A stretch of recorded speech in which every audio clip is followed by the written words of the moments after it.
Style mill, and it belonged to a gentleman called John Moore. So as you came in through the main entrances, John Moore. yeah, well, you might have seen his dolphins on the wall as you came in through the entrance. And the dolphin symbol was for good luck, so he wanted to give everyone who came to his mill and to give his business good luck. This mill was constructed in around 1874, and as I said, it was a textile spinning mill.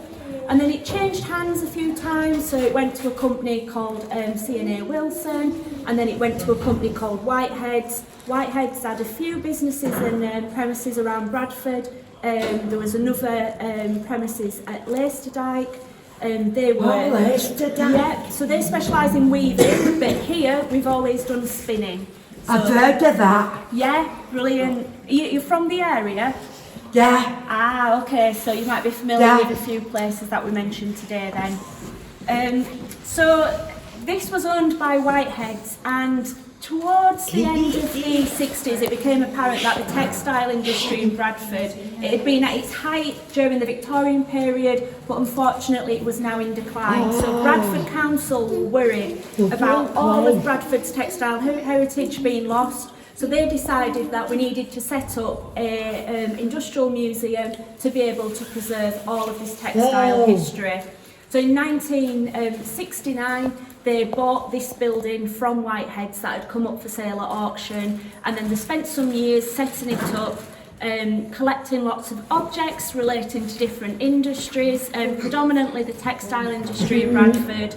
And then Bradford Industrial Museum opened in 1974, and here it still is today. So at the moment, we've got a temporary exhibition about the Scouts, but then further down the museum we've got some permanent galleries, and these permanent galleries are kind of dedicated to some of the industries that were key to Bradford's industrial heritage. So what we'll do is we'll make us way down there if you don't mind, and we'll start off in the Motive Power Gallery. So we've got the Humble water wheel here, which started everything, and then we've got the steam engine. Oh God, some oil engines. I couldn't climb up there, and mate. gas engines as well. Not allowed. So when it came to factories and mills, the kind of motive power and the engine was the most expensive and the most important bit of any mill. So it was really essential, really, to keep the factory running. But it also meant that there was increased risk as well, fire in particular. I mean, most of us from Bradford, we're always reading about mill fires out in Bradford, and that's because in wool fleece it would have a byproduct called lanolin, which is a particular type of oil, and it would seep through the floorboards, which meant that if there was a fire it would just kind of go up in flames. Fires in mills were a really big risk. And it was before the time of the fire service, so you didn't pick up the phone and ring 999 and ask for the fire engine to come. So what a lot of mills had to do is... 999 needs a flake off. Yeah, this is it. But you couldn't do that then, so what you have to do is you have to ask your workforce if they would volunteer together. And it would be these volunteers that would be the firefighters for the mill.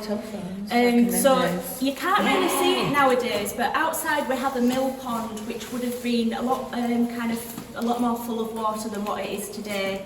And what the volunteer firefighters that were part of the workforce would do is, if there was a fire, they would have to hand pump water from the mill pond and use it to put any fire out.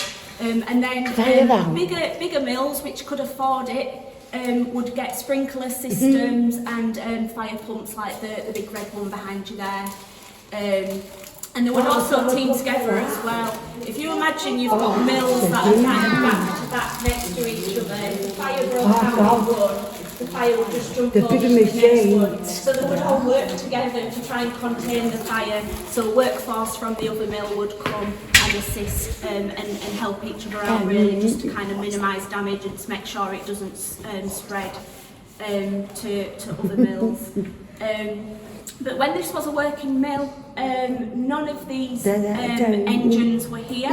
We had a separate engine house, which is where the tram and trolley bus is, so we'll go see that afterwards. But this would have been full of textile machinery, and this would have it would have done the initial processes for the wool. So dirty wool would have come in at this floor level, and while it was here, the wool would have been sorted, it would have been scoured, so it would have been cleaned, and it would have been prepared to be taken up to the second floor, the floor above us, where it would be spun. So this isn't a kind of representation of what Moorside mills looked like at the time, but we will go and see some of that machinery later upstairs. So I'll let you have a look collection of Jowett vehicles in the world. So there is a private collector, I believe he's based in New Zealand. He's got a little bit more than us, but this is the world's largest collection. And the vast majority of the Jowett vehicles are here for you. So at the moment we're working on a restoration project of this blue vehicle here. So this is a Jowett 10, and we're working with the Jowett Car Club and their team and their experts, and they're actually helping us restore it. So what we're doing is a bit unusual. So they're taking it away to a restoration car show every year. And while it's there for the weekend, they're doing the restoration work as part of an exhibition event there. And then it comes back to us with bits and pieces restored to it. So God. over a series of years, it's hopefully going to be restored. It's not going to be completely operational, but it will be in a better condition than what it has been. So we're really excited to see how that looks. So Jowett is really important to Bradford. So the company Jowett was established in Bradford by two brothers, William and Benjamin. And at first they didn't actually produce cars, they just created engines for cars. And then once they realised that other car companies were using their engines, and that mug, I've still got it. In their vehicles and making quite a lot of money off of it, they decided, well, what we're going to do is, as well as the car engine, we're going to make the car as well and do the whole thing. So that's what they started doing, they started making... oh my God! So we've got a full kind of range of vehicles on display. We've got domestic and we've got commercial. They haven't got one. So we've got ones that look like family vehicles, we've got ones that look like racing sports car, and that's probably because there were a lot of Jowetts we raced. And we also have kind of commercial, kind of like light vans as well. As well as Jowett, we had another vehicle manufacturer who was significant to Bradford, and that was Scott. So Scott made motorbikes. One of the motorbikes was actually borrowed by Captain Tim Moore, and he used to race it. So we've got a bit of an interpretation. Oh yeah, I can see that. And you can see him on his racing motorbike. So again, they were manufacturers, vehicle manufacturers based in Bradford. What I like to say about Jowett is that they were really savvy when it came to marketing. Morgan as well. So cars back then were fairly new, and they wanted more and more families to purchase them. So they thought that if a vehicle had a higher horsepower, it would put people off buying them for the family. So what they used to do is they used to downgrade the horsepower of the vehicles, because then people will go, oh yeah, that's a bit more family orientated, we'll get that. They're really kind of savvy with how they market themselves. And they also did a kind of big like marketing campaign where there was a challenge for someone to drive from one side of Africa to the other, and to do so carrying the supplies that they need for it. And Jowett took up the challenge, and in 60 days they went across the kind of width of Africa, and they were the only car to achieve it.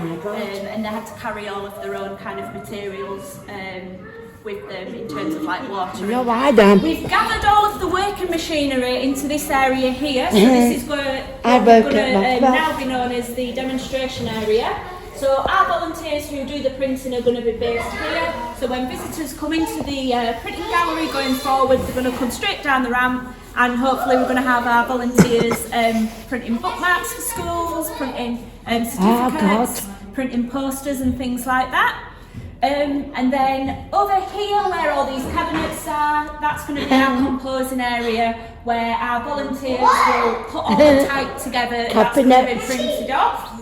And then further down at the back of the gallery, all of the static machines, so that's machines that we don't operate and that we don't run, that's on display for visitors to see, and it's in a bit of a loose timeline, a bit of a chronological order. We're just in the process of finishing the refurbishment, so we've just got some barriers to finish off, and then it'll be completely ready for the public to see. But what I quite like about the printing industry is there's a lot of phrases and terminology that they use that we now use in our common kind of day-to-day language.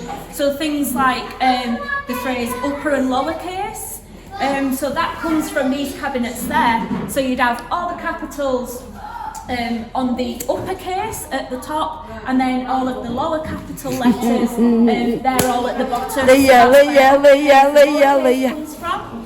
If you're a dab hand at something, it means you're really skilled at doing something. But a dab hand in the print industry was someone who would actually apply the ink to the wood type, the wood blocks or the metal type, and you had to be really skilled doing that, because if you don't put enough ink on that surface, when they run an impression of it, half of it's going to be missing and it's not going to make sense. So you had to be really skilled at that. So they were known as dabs. So if you're good at something, you're a dab hand.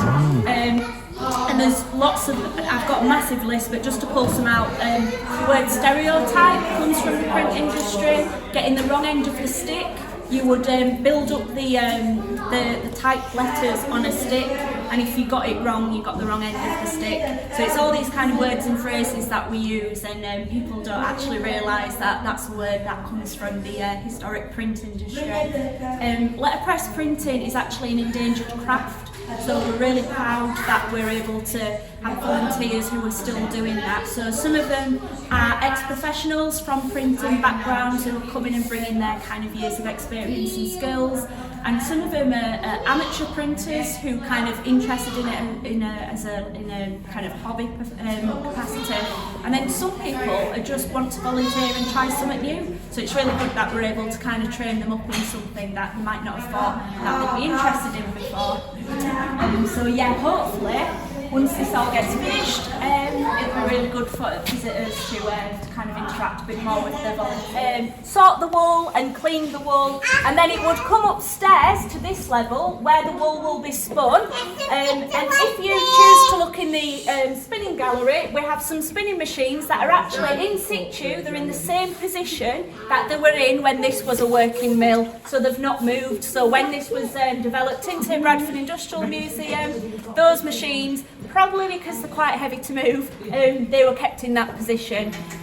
So the spinning gallery through there, what it does is it shows you the process from start to finish. So it shows you what you do when you've got your dirty fleece, how to sort it, clean it, and then combing it. Pretty much this process here behind me, if you follow it. And then when it comes into here, we do the winding process. We set our warps up so that we can then weave fabric on the looms, and then once we've got a nice bit of cloth, it would go to the mending section where it would all be checked, and if there's any errors on it, it can hopefully be corrected, and then it's ready to be transformed into maybe a fancy suit or a dress for a lady. So what I'll do is, I'll let you kind of have a look round. You might be interested in some sections more than the other. Please speak to our lovely volunteers. So these ladies are from the Guild of Spinners, Weavers and Dyers. I always forget the order in which it's in.